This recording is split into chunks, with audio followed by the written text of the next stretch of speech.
BA part द्वितीय का द्वितीय प्रश्न पत्र भारतीय समाज मुद्दे तथा समस्याएं, इस पर जो अवधारणा है वह है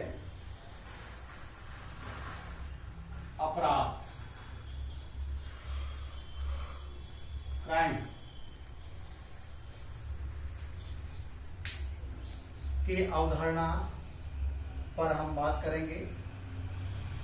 किसी भी समाज व्यवस्था को सही रूप से संचालित करने के लिए यह जरूरी है कि उनमें नियमों की व्यवस्था हो।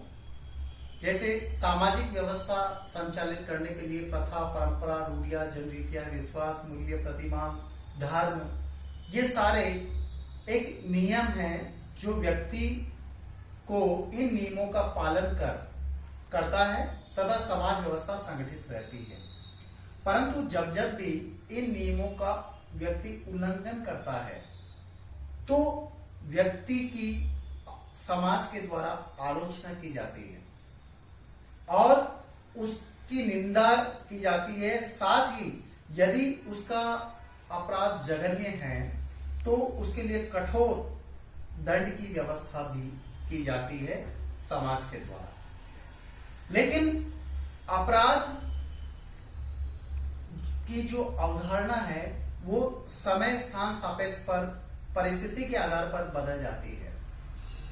क्योंकि हम जैसे इसमें कह सकते हैं कि यदि किसी व्यक्ति की मृत्यु हो जाती है या मृत्यु कर देता है किसी व्यक्ति के द्वारा, मार दिया जाता है किसी व्यक्ति को, तो यह अपराध है। कानून के दृष्टिकोण से यह अपराध है, सामाजिक दृष्टिकोण से भी यह अपराध है। परंतु युद्ध में अनेकानेक दुश्मनों को मार गिराना वह अपराध नहीं है, बल्कि उन पर पारितोषिक प्रदान किया जाता है उन लोगों को जो युद्ध में अधिकाधिक दुश्मनों को मार गिरा देते हैं। किसी समय विशेष में सती प्रथा, दहेज, बाल विवाह बड़े सम्मानजनक के रूप में जानी जाती थी। सती प्रथा सम्मानजनक, दहेज सम्मानजनक के रूप में माना जाता था। लेकिन आज जो है, अगर ऐसे कार्य करते हैं तो यह अपराध की श्रेणी में आते हैं। कहने का मतलब है कि यदि किसी समाज या कानून दोनों के विपरीत यदि कोई व्यवहार किया गया है व्यक्ति के द्वारा, तो वह अपराध की श्रेणी में आता है। यहां पर अपराध के दो जो दृष्टिकोण हैं उस पर हम बात करेंगे। अपराध का एक तो समाजशास्त्रीय अवधारणा,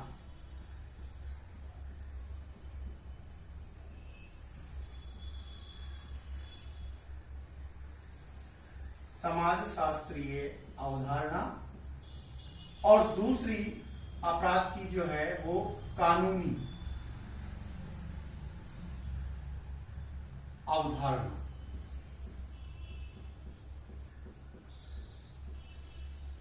समाजशास्त्रीय अवधारणा की यदि हम बात करें तो इसमें यह स्पष्ट है कि किसी समय विशेष में समाज के नियमों के विपरीत व्यक्ति के द्वारा कार्य किया जाता है तो उसे सामाजिक दंड दिया जाता है। यानी समाज के नियमों का उल्लंघन करता है, समाज के नियमों का विचलन करता है या समाज विरोधी व्यवहार करता है तो वह अपराध की श्रेणी में माना जाता है।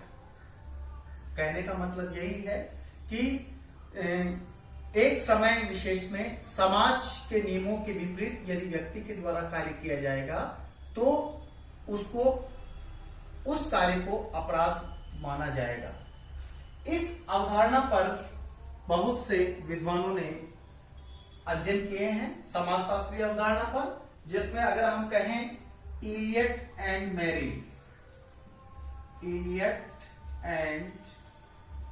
मैरिल सोशल डिसऑर्गेनाइजेशन पुस्तक लिखी है।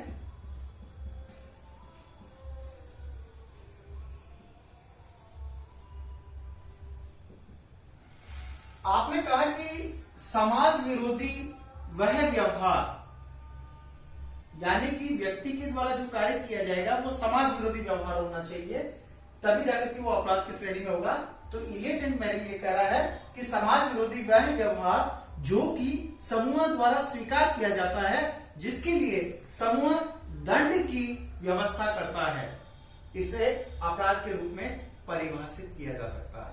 यानी इलियट एंड मेरिल का मानना है कि वह व्यवहार जो समाज विरोधी हो तथा साथ ही उस व्यवहार के आधार पर समाज दंड की व्यवस्था भी करता है, यानी उसको दंडित भी करता है। तो इस रूप में जो है इलियट एंड मेरिल ने प्रस्तुत किया था। दूसरी अगर हम बात करें माउरर, MOWRER, आपने डिसऑर्गेनाइजेशन पुस्तक लिखी, disorganisation personal and social, personal and social. अब यहां मार्वर जो है यह कहते हैं कि सामाजिक मानदंडों का उल्लंघन ही अपराध है। यानी अपराध क्या है? सामाजिक मानदंड,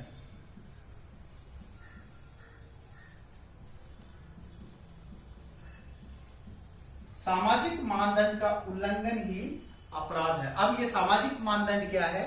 जैसे किसी व्यक्ति के व्यवहार को सही या गलत, अच्छा या बुरा, वांछनीय या अवांछनीय दर्शाता है, वह सामाजिक मापदंड है। यानी व्यक्ति के व्यवहार को मापने का एक तरीका है, और यही सामाजिक मापदंड यदि इसके विपरीत व्यक्ति कार्य करता है, जैसे कि हम बताएं प्रथा, परंपरा, रूढ़ियां, जनरीय विश्वास, ये सामाजिक मापदंड ही है जो व्यक्ति के व्यवहार को उचित, अनुचित, सही या गलत बताता है। तो मावरर कहता है कि सामाजिक मानदंडों के विपरीत आचरण करने को ही अपराध कहा जाता है। अगर हम तीसरी बात करें क्लिनार्ड, CLINARD, क्लिनार्ड, आपने सोशियोलॉजी ऑफ डिवेंट बिहेवियर पुस्तक लिखी। यहां पर क्लिनार्ड ने समाजशास्त्रीय अवधारणा के रूप में बताया कि सामाजिक नियमों का विचलन है, सामाजिक नियमों का विचलन, यानी आपका जो औसत व्यवहार है वो औसत व्यवहार से कहीं दूर रह गया, विचलन हो गया। विचलन वैयक्तिक विचलन और सामाजिक विचलन होता है। तो यहां सामाजिक नियमों का विचलन, यानी सामाजिक नियमों के विपरीत व्यवहार, वो अपराध की श्रेणी में आता है। इसके अलावा और बहुत सारे विद्वान हैं, जिसमें हेकरवाल है और MJ सेटना है, इन्होंने DR टाफ्ट है, इन्होंने काफी अध्ययन किया। अगर हम सारांश रूप में देखें, इस आधार पर समाजशास्त्रीय अवधारणा की दृष्टि से, तो अपराध में हम बात करें तो ये तो सबसे पहली बात जो आती है अपराध की, वो मानवीय संबंधों में बाधा पैदा करती है। यानी अपराध जो है मानवीय संबंधों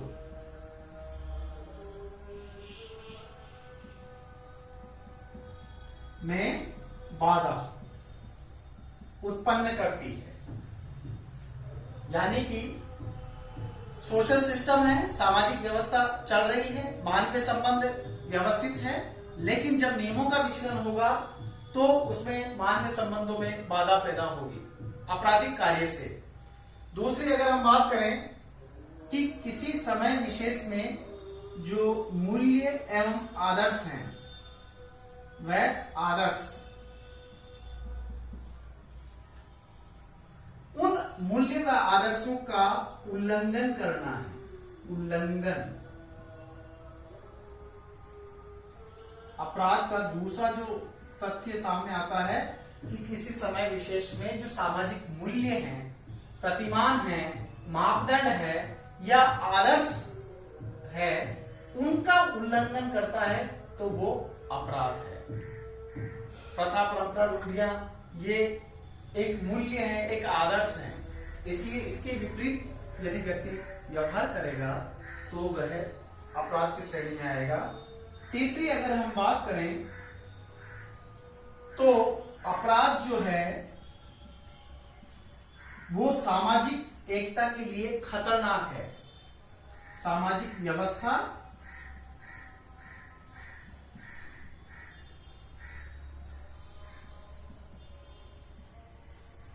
तथा एकता के लिए खतरनाक है, यानी इसको तोड़ने का प्रयत्न करते हैं। जो भी सोशल सिस्टम है उसको तोड़ने का काम अपराध करता है। हड़ताल, तोड़फोड़, दंगे, लूटपाट, इस तरह की घटनाएं सोशल सिस्टम को बिखेर देती है, इसलिए यह सामाजिक व्यवस्था के लिए खतरनाक है अपराध। चौथी बात अगर हम करें तो इसके लिए, जैसे कि इलियट एंड मेरिल ने कहा कि इसके लिए दंड की व्यवस्था भी की जाती है, यानी अपराध यदि हो रहा है तो उसके लिए समूह के द्वारा दंड की व्यवस्था की जाएगी। सामूहिक रूप से दंड की व्यवस्था करता है, निर्धारित करता है कि किस व्यक्ति को कौन सा दंड निर्धारित, किस प्रकार का अपराध है, कौन सा दंड दिया जाएगा, वो समूह के द्वारा निर्धारित होता है, समाज व्यवस्था के द्वारा निर्धारित होता है। तो ये समाज शास्त्रीय अवधारणा के आधार पर निर्धारित हुआ है अपराध का निर्धारण। दूसरी अगर हम बात करें तो कानूनी दृष्टिकोण आता है इसमें। अब कानून का मतलब यही है कि किसी राज्य द्वारा पारित कानून, किसी समय विशेष में राज्य के द्वारा, वैधानिक द्वारा जो विधान द्वारा निर्मित कानून है, उस कानून के विपरीत या उस कानून का व्यक्ति उल्लंघन करता है तो उसे अपराध की श्रेणी में माना जाता है। यानी एक तो समाज के द्वारा अपराधी घोषित कर रहा है, एक राज्य के द्वारा, राष्ट्र के द्वारा अपराधी घोषित कर रहा है। कानून के दृष्टिकोण से यदि कानून का व्यक्ति उल्लंघन करता है तो वह अपराध की श्रेणी में आता है। अब यहां पर जो विद्वान आते हैं इसमें D.R. टाफ्ट, आपने क्रिमिनोलॉजी पुस्तक लिखी,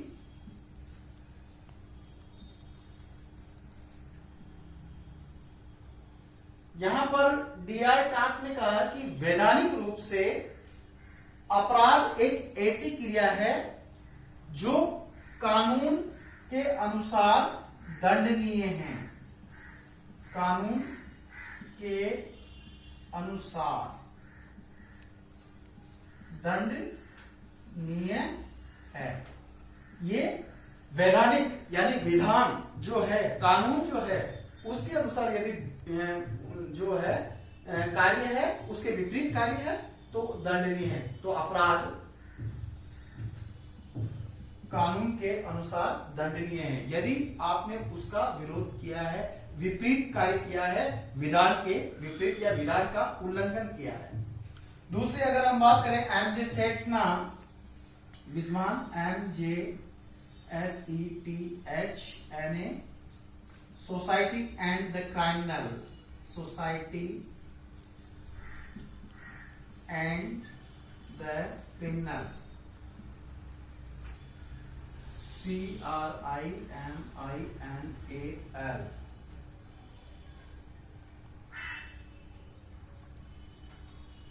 अब यहां एमजे सेटना ने कहा है कि अपराध वह कार्य या त्रुटि है, यानी आपने जो कार्य किया है या आपने जो कमी है, अपराध वह कार्य या त्रुटि है कार्य या त्रुटि है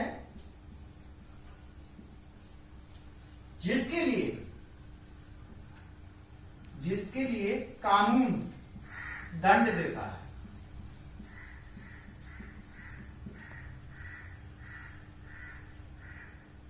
कानून के अनुसार जिसके लिए कानून दंड देता है।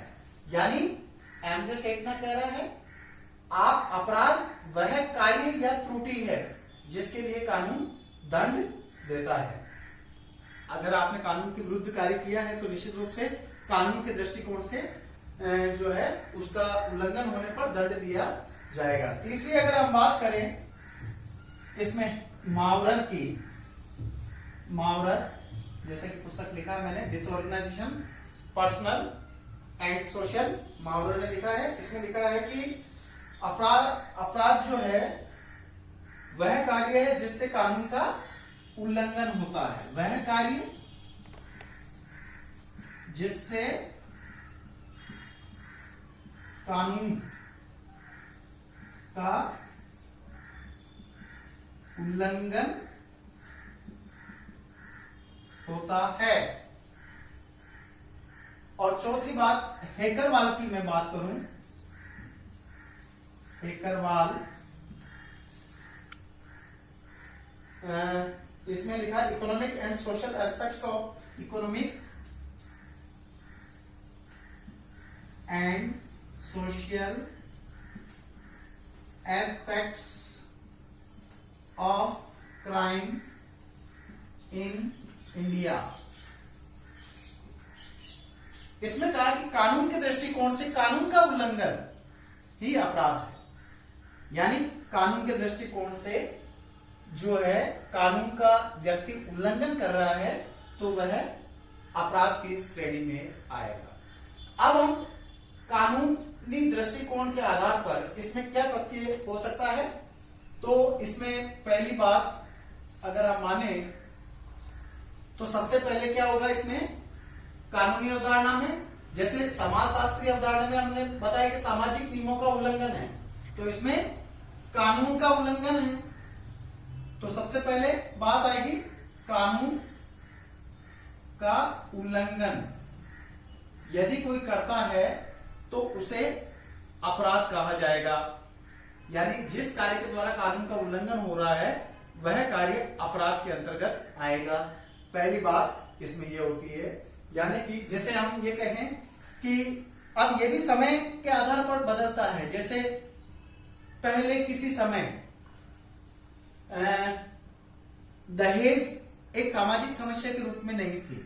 पहले खूब लोग दहेज लेते भी थे और देते भी थे, लेकिन जब 1961 में दहेज विरोधी कानून बना, यानी दहेज को खत्म कर दिया गया, इस कानून के द्वारा प्रतिबंधित कर दिया गया और कोई भी व्यक्ति दहेज ले दे नहीं सकता है और न प्रोत्साहित कर सकता है किसी दूसरे को।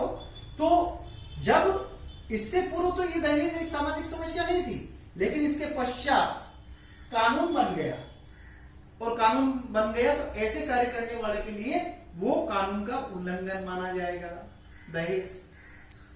और जैसे शराब, पहले शराब जो है पूरी बिकती थी तो वो सामाजिक समस्या नहीं थी, वो समस्या नहीं थी, वो कानून का उल्लंघन। लेकिन जब कानून बन गया, शराब निषेध कानून बन गया, तो अब ये एक कानून का उल्लंघन हो गया, तो ये अपराध की श्रेणी में आएगा।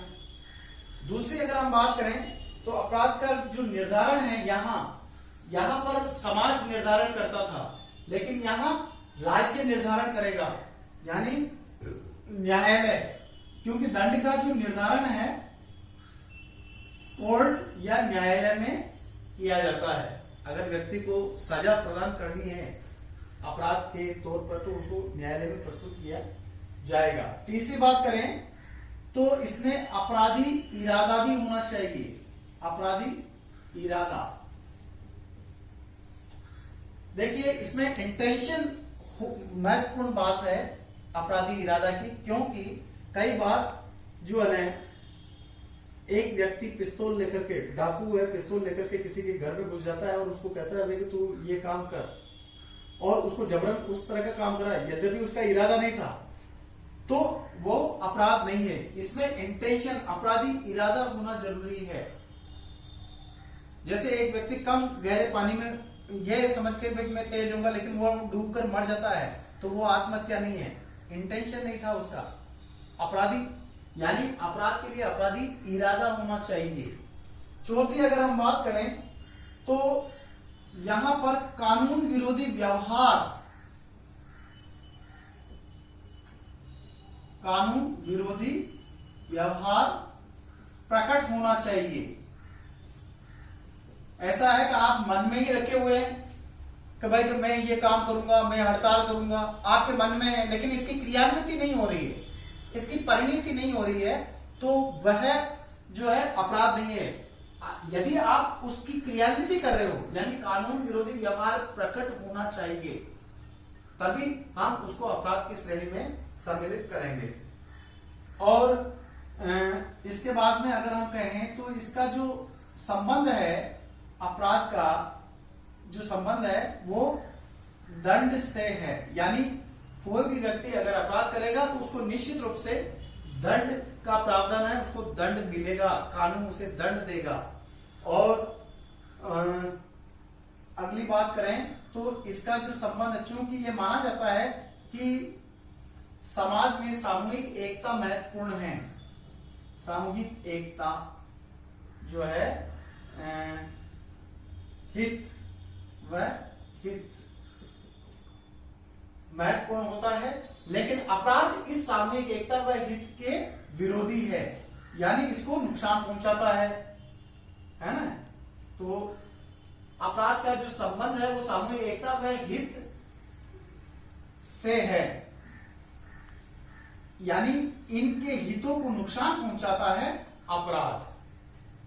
तो इस प्रकार हम दो दृष्टिकोण से, यानी समाज शास्त्रीय और कानूनी दृष्टिकोण से जो है अपराध का अध्ययन कर सकते हैं। धन्यवाद।